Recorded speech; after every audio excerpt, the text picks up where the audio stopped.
don't have substance on their side, they scream things like racist. When you look at this, they have nothing to stand on, which is why they're losing. That super secret FISA memo could be made public right before the president's State of the Union speech on Tuesday. It's explosive. It's one part of so many more pieces of this puzzle. At least 40 people are dead and 140 others hurt after a suicide bombing overnight in Kabul. Maxine Waters is giving her very own State of the Union response to the president. Another huge day for stocks with new record closes all around. America is open for business, and we are competitive once again.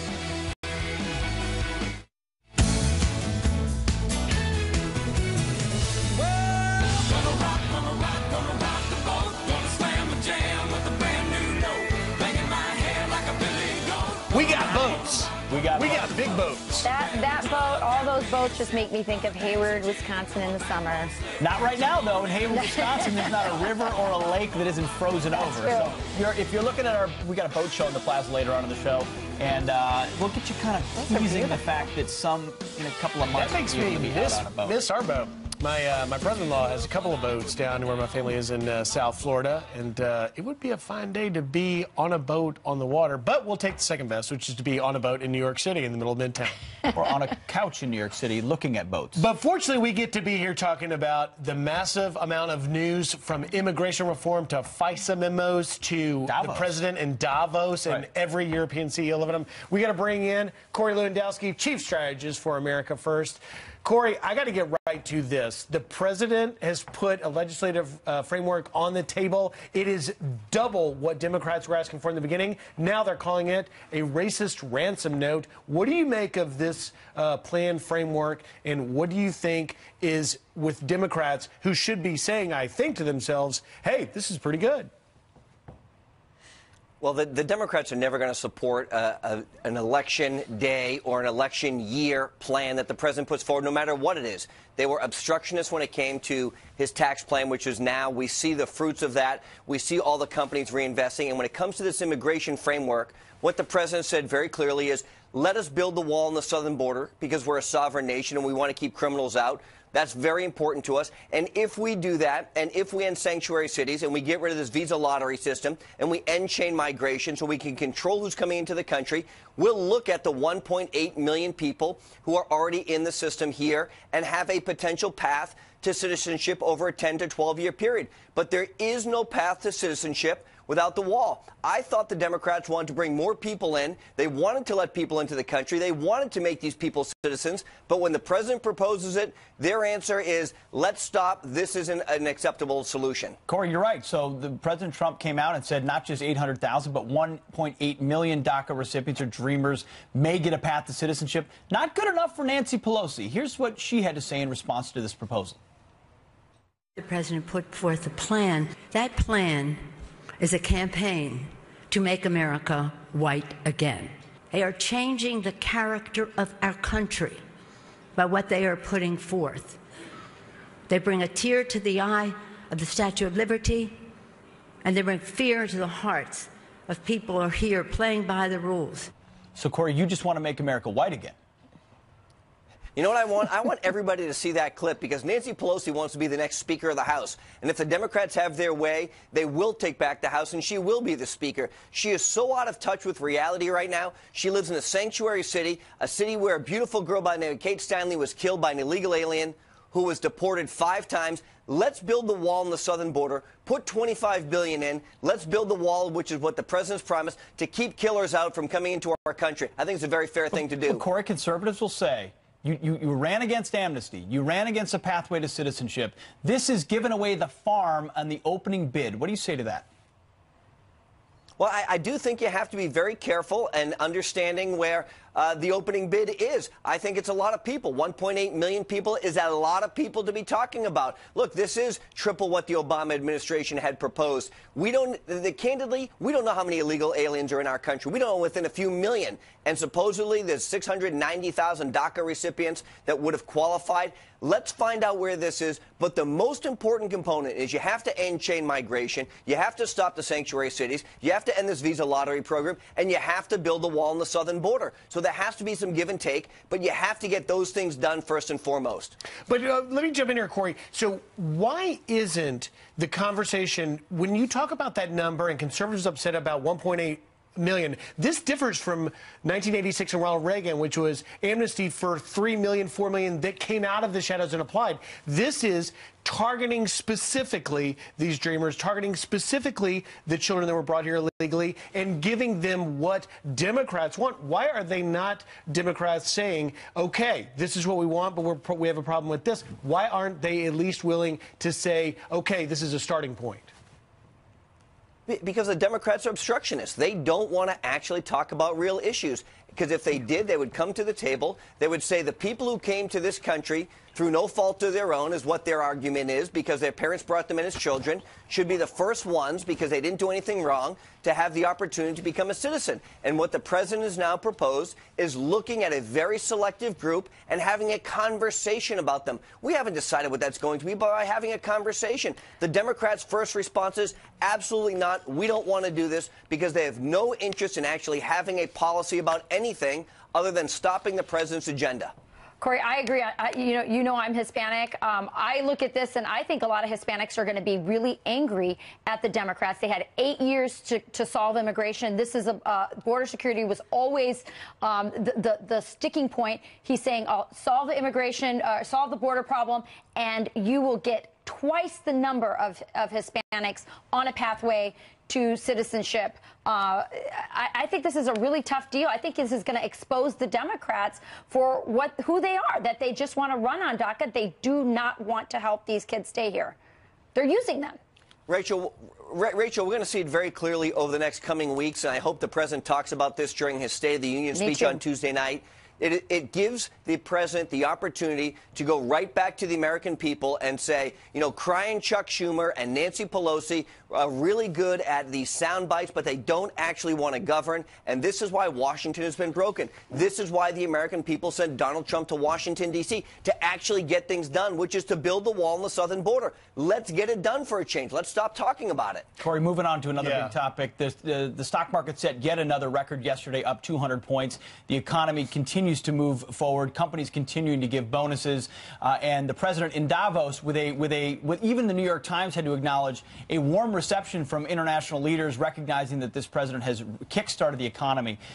Do you think at any point he will get the credit that is due for the policies that have really, to say it again, kickstarted our economy? The mainstream media doesn't want to give this president credit, but every time that those individuals at the end of their month open up their 401k and they see that their number is up, up, and up, what we've seen is almost a 50% increase in the stock market since his election. 44% is where we are right now. $7 trillion in new value since the president has been elected. These numbers are phenomenal. They're the greatest in a lifetime or longer.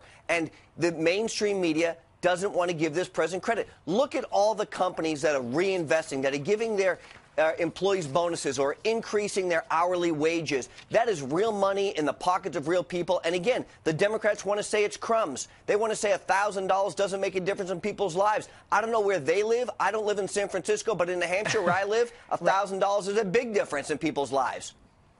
Right, Corey, we were just showing on the wall all those companies. Just real quick, what does it say that all of Europe's leaders were skeptical and criticizing the president as he headed to Davos, but then when he got there, every major European CEO, from Volvo to Anheuser-Busch InBev and the like, were praising him hand over fist? What does that say?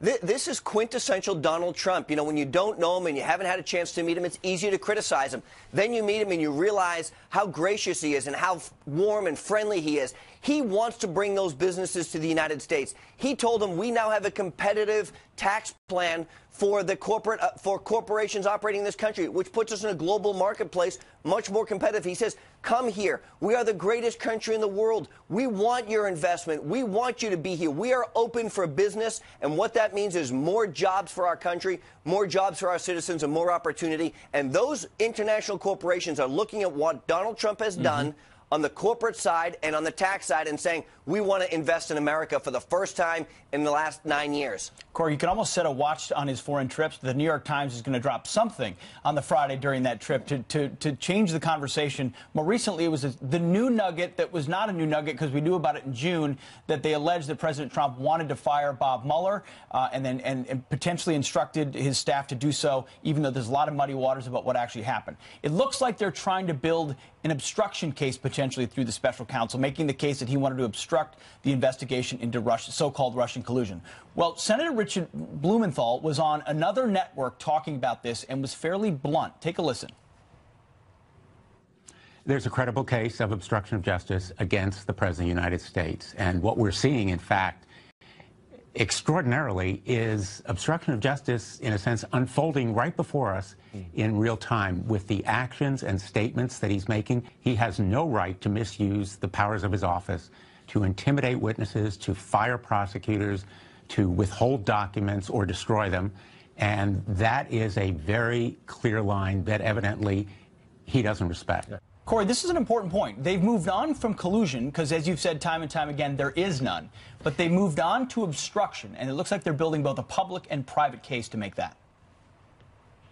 Look, it's been very clear. The investigation has been going for a year. There is no collusion. There was no collusion. And the only campaign that colluded with someone to get information from Russia was the Clinton campaign. So that's what they should be looking into. So now that the narrative doesn't work anymore, they want to try something else. For Senator Blumenthal to insinuate that Donald Trump has destroyed documents which he has no proof of, and that he has potentially, according to unnamed sources, had a conversation about whether he could fire or not fire Robert Mueller, has nothing to do with it. Look, the president has the prerogative to have a conversation about anybody. There was no actionable incident here. He has said very publicly he is not going to fire Robert Mueller. I don't think he should fire Robert Mueller. So whether these conversations took place or not are almost irrelevant. But for Senator Blumenthal to say that he has clear evidence of this is a candid lie, and he should be held accountable for it because it's not true. All right, Corey, thank you very much for weighing in. We got to leave it there, but you mentioned those Democrats. Thanks, Corey, for joining us. Coming up, I hit Capitol Hill to talk to those Democrats, find out whether they would trade the border wall for a deal on DACA. Great question. Things that I don't think is the absolutely best. The president started out talking about a big, long wall. That's not practical. So do Democrats really want a deal? More of that ahead. That'll be interesting. Plus, outrage growing over those explosive text messages from anti-Trump FBI agents.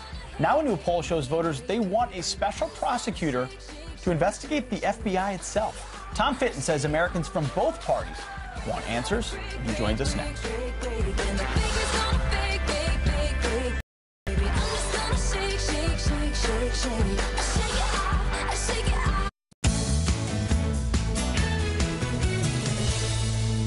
You know, that memo is going to frighten Americans. The Obama administration used police state powers to spy on Donald Trump. That's not in dispute. What's in dispute is how it happened. And how it happened is what's going to be likely detailed in this memo and should scare everyone. The FBI under fire first about that FISA memo, which allegedly details surveillance abuses. This on the heels of the newly released pro-Clinton text between two FBI agents, Peter Strzok and Lisa Page. And now voters think a special prosecutor should investigate the Bureau. Here to react to all of this, President of Judicial Watch, Tom Fitton, who I see very often in the mornings. Tom, we've talked a lot about this. What do you say this morning? Well, it's no surprise that a lot of Americans want a special counsel. What's surprising about the poll, I think it's a Rasmussen poll, is that a lot of Democrats want a special counsel to figure out what the FBI and DOJ was up to with respect to Hillary Clinton and Barack Obama, and Donald Trump's investigation. And it's no surprise, given the text messages that have come out, given the concerns about the memo, as Dan Bongino was mentioning. And so it's well past time for a serious investigation of what went on at the DOJ and FBI. And the dirty little secret is this is about the Mueller operation. It's because a lot of the activity that took place at the DOJ and FBI under the Obama administration formed the basis for the Russia collusion investigation, as it's being termed, which is being pursued by Robert Mueller. In fact, the guy at the center of the text messages, Peter Strzok, was there as soon as August of last year, as recently as August of last year, and Mueller fired him and didn't tell anyone why he was fired and removed from the investigation. You know, Mueller has some ethical issues and ethical conflicts that need to be resolved, and the American people wanting a special counsel into maybe some of the investigations that led to his own criminal investigation related to Russia collusion ought to be very interesting. Tom, you mentioned two things, a poll, first from Rasmussen, and then also those text messages. We're going to get to both. So the poll that you mentioned is ask this question. Should there be an independent investigation into the FBI? 49% of Americans agree. Only 31% disagree. 19% not sure. That means, as you said, it likely cuts across party lines. You also mentioned these text messages that have been so revealing about bias inside the FBI. This one we'll put on the screen is from February 25th of 2016. Lisa Page texts, "One more thing, she, meaning Hillary Clinton, might be our next president. The last thing you need is going in there loaded for bear. You think she's going to remember or care that it was more DOJ than FBI?" Peter Strzok says, "Agreed. I called Bill and relayed what we discussed. He agrees. I will email you," and redacted the same. So the question for a special counsel is, does this reach the bar of a special counsel, or could this properly be investigated internally? Do you believe it requires a special counsel, or could Jeff Sessions and DOJ handle this? Oh, I don't think the agency should be investigating themselves. A special counsel obviously is going to work for the Justice Department. I want to know why these agents are still at the FBI. Yeah. Lisa Page worked for the #2 at the FBI, who's still there, Andrew McCabe. And it looks like they're talking about not using sufficient FBI resources and purposely withholding FBI resources and pulling back in order not to get Mrs. Clinton angry. And it explains why the FBI investigation was half-baked and ridiculous. Tom, we've got to go. We're almost out of time. But real quick, yes or no answer. Will appointing a special prosecution to investigate this reestablish the trust in our institutions like the Department of Justice? Will it help? Well, if there are prosecutions, it will help. But if it's an investigation that goes nowhere, then no. All right, Tom Fenton, thank you very much for joining us. Very interesting. Thanks, Tom. Welcome. Appreciate it. Still ahead, remember the high school football coach fired for praying on the field? We've got a big update on his legal battle. That's coming up. Plus, conservative students furious with this radical professor for creating an Antifa group on campus. Now they want him fired. One of those students joins us next to let us know if they've made any headway.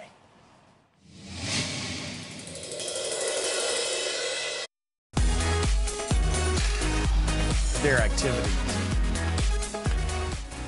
Welcome back. Time for your news by the numbers. First, $24 million. That's how much it's going to cost to replace 2 refrigerators on Air Force One. Defense One reporting the coolers on the presidential aircraft need to store 3,000 meals on board for weeks without resupplying. Next, 242, the number of American athletes headed to the Winter Olympics in South Korea, making it the largest team of any nation in Olympic history. The games begin February 9th. And finally, 52. That's how many monkeys escaped from the biggest zoo in Paris, forcing it to go on lockdown. The zoo warning the monkeys are large and potentially aggressive. Wildlife officials believe 4 remain on the loose, while 48 have been captured, thankfully. It's unclear how they got out in the first place. Rachel? Thanks, Griff. Thank you, Griff. College Republicans reacting angrily to a Stanford club called the Campus Anti-Fascist Network. And the professor who founded it says the name of the group evokes the name Antifa, which is behind several violent attacks in the United States. So what do they want to happen? They told Fox News, quote, Professor David Palumbo Liu should either disavow the organization he founded due to its apparent ties to domestic terrorist activity or resign. Anna Mitchell is a student at Stanford and a campusreform.org correspondent, and she joins us now with her reaction. Thank you very much for being here this morning, Anna. So this professor, Palumbo Liu, was named Stanford's most radical professor in the Stanford Review, founds a group called the Anti-Fascist Network. He says, though, this isn't Antifa, this is just anti-fascist. What do you say to that? Well, I think if any professor tried to start a campus alternative right network and claimed that it was not affiliated with the alt-right, that he would be laughed out of his seat. So it's a fair comparison. So you're saying he's just playing word games so that he can disassociate himself with an organization that has been associated with violence. Absolutely. And I think his actions have proved over and over again that he doesn't really stand up for free speech on college campuses. What do you say to people who might say to you, look, you're just not practicing what you preach. You want to ban them from existing. And we know that conservative groups are always upset about, you know, conservative speakers being banned or even conservative groups being banned. How would you respond to that? Absolutely. I think this is a really subtle point. We absolutely never want the university to fire a professor for his political views. That would be a huge violation of his freedom of speech. But we do think that professors, as representatives of universities, which should stand for the peaceful exchange of ideas, should have the discretion not to become ringleaders in a group known as a domestic terrorist organization. Sure. So it's a fair point. The professor shot back in an op-ed in the Stanford Review, writing this. He said, "We purposefully did not name ourselves Campus Antifa Network because we understand the distinction between those two words. We named ourselves the Campus Anti-Fascist Network to claim an alliance with the anti-fascists who fought Hitler and other fascist ideas." So he's trying to thread the needle and say, we're in for resisting Trump, who we compare to Hitler. Effectively, that's what he's saying. But we don't want to carry clubs out. And is that a differentiate and beat people? Does that differentiation work for you? Not quite. In his blog post, he said that he supports self-defense against fascists, but not quite outright violence. But the problem is that the definitions of self-defense and fascism that have been provided by these groups are so broad that they could really be used to construe any conservative presence on campus. For example, anti-fascists stockpiled firearms at a Ben Shapiro talk at the University of Utah, claiming that he represented fascism. I also believe that if the professor truly wanted to peacefully resist things like doxing online, he would create an organization called the Campus Anti-Doxing Network or something to that effect, not the Campus Antifa Network, which to most reasonable people connotes, or sorry, Campus Anti-Fascist Network, which to most reasonable people is going to connote Antifa. Yeah. Right. And to be clear, DHS has said that the activity of Antifa is considered domestic terrorism. So it's worth noting, and it does send a message to conservative groups. Anna, thank you for bringing this to our attention. Right. And, you know, there's all kinds of stuff happening on campus that people like you are bringing to our attention. So thanks for being aggressive and forward-looking. Yeah. We appreciate it. Anna, thanks. Appreciate it. Good luck. Thank you so much for having me. You got it. All right, coming up, Lieutenant Colonel Oliver North going back to the front lines. I mean, why would he not? For a new mission with our biggest ally in the Middle East. We've been treating Syrian civilians for almost 5 years already. And they come to the fence and we meet them there and give them medical assistance. I am officially envious of what the colonel got to do here. He is here with what he found and the impact from the Trump administration next. And remember the high school football coach who was fired for praying on the field? Well, we've got a big update on his legal battle coming up next. That's why I'm keeping the faith. Yeah, yeah, yeah, yeah, keeping the faith. We are back with a Fox News alert. The Taliban claiming responsibility for a suicide bombing overnight in the capital city of Kabul.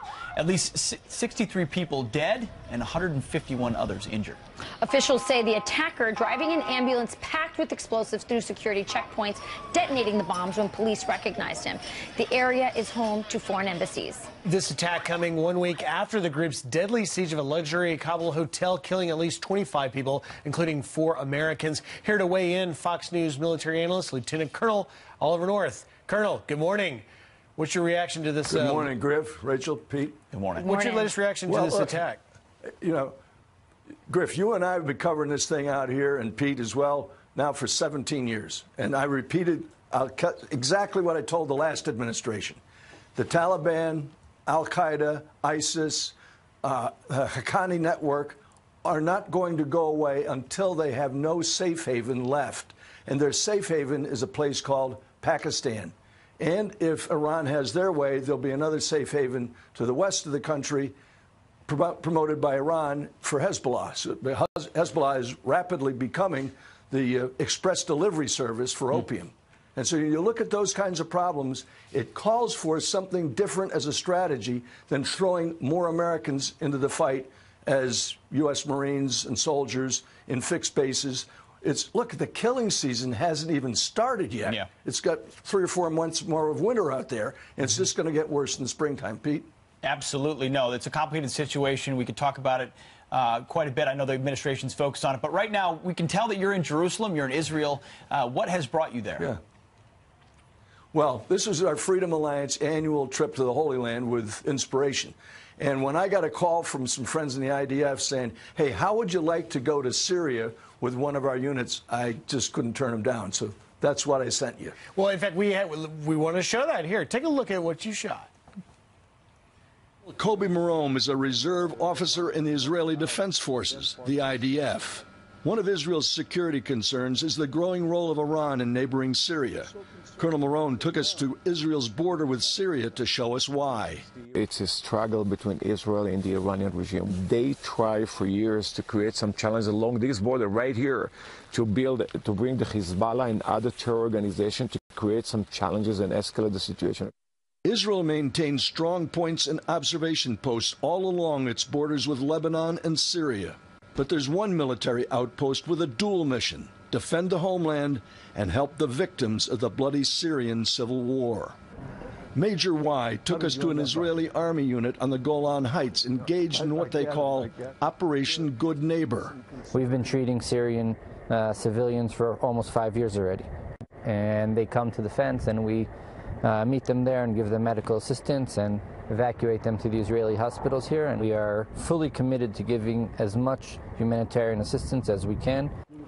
The unit commanding officer, an IDF lieutenant colonel whose face we cannot show, took us to where truckloads of food, medicine, clothing, and relief supplies are gathered and surreptitiously delivered by the IDF to a medical field clinic the IDF constructed in Syria. For better than 16 years, we've been covering this long war in this part of the world.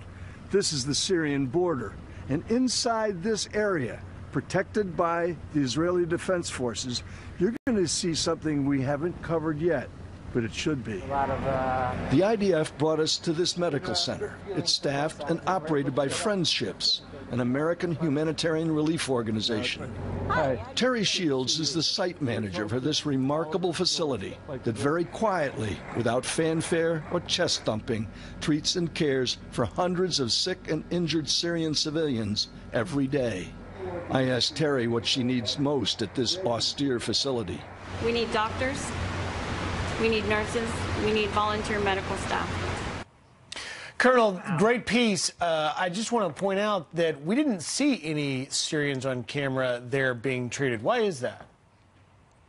Well, because they did not want their faces to be seen in Syria. They're going back into Syria, further back into Syria. They're in Syria while they're being treated and protected by the IDF, of all things. Stuff most people don't know about.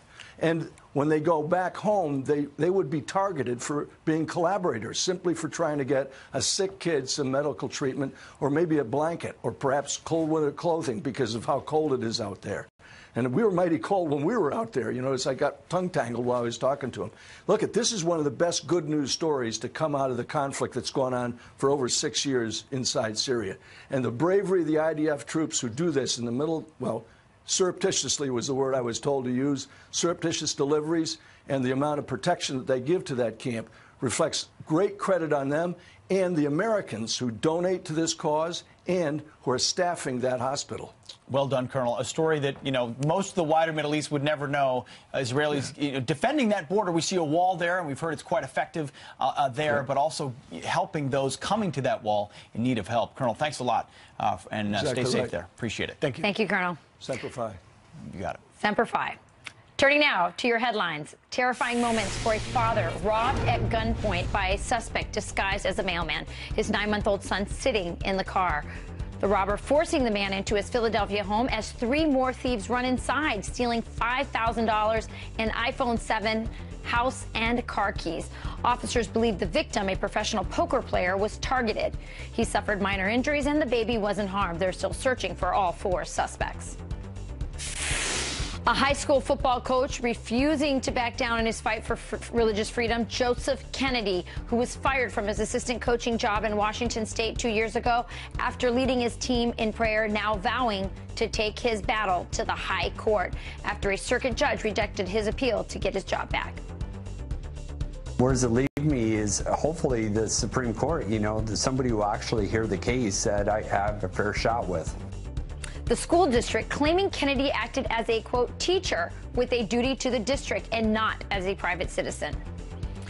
Tiger Woods making his first PGA Tour cut since 2015. The often injured Woods now 1 under at Torrey Pines, 1 stroke above the cut. In fact, we got to toss to Rick. Hey, Rick, duck. Mm-hmm. Yeah, actually, it kind of fits. That boat's right next to your head there, Rick. I'm actually on the boat. Oh, you are? Oh, you are. We couldn't see that I'm from on the the shot. boat. I got to figure out why the boat shows in February. Or January. This must be like when you go to the store right now, you can only buy shorts because they're like moving on to the next season. We're already talking about boats. We'll figure that out in just a few minutes. Right now, let's talk a little bit of weather out there. It is rainy across a lot of the central part of the country and down across parts of the deep south. Get ready for a big washout today. We'll look at some localized flooding from around Galveston Island, where we've seen some flooding concerns this morning, down across parts of Louisiana. That's our big problem. In towards the northeast and northern side of that system is bringing some rain showers across the Ohio Valley, interior sections of the northeast. That'll spread tonight across the coastal areas. Down across the southeast, you've got a great day across the Carolinas and into Florida. Tomorrow, that rain moves your way. You see all the rain across parts of the deep south. Behind that, a little bit cooler. Oklahoma City at 59 overall. Not looking that bad. All right, they took my maps away, so I guess your weather's done. Send it back to you inside. No more maps. That's how they wrap you. That's how they do it. Nice. Don't fall off the boat. All right, Rick. Right. Thanks. Coming up, I hit Capitol Hill to see if Democrats would trade the border wall for a deal on DACA. If I can get protection for dreamers, I am prepared to do some things that I don't think is the absolutely best. The president started out talking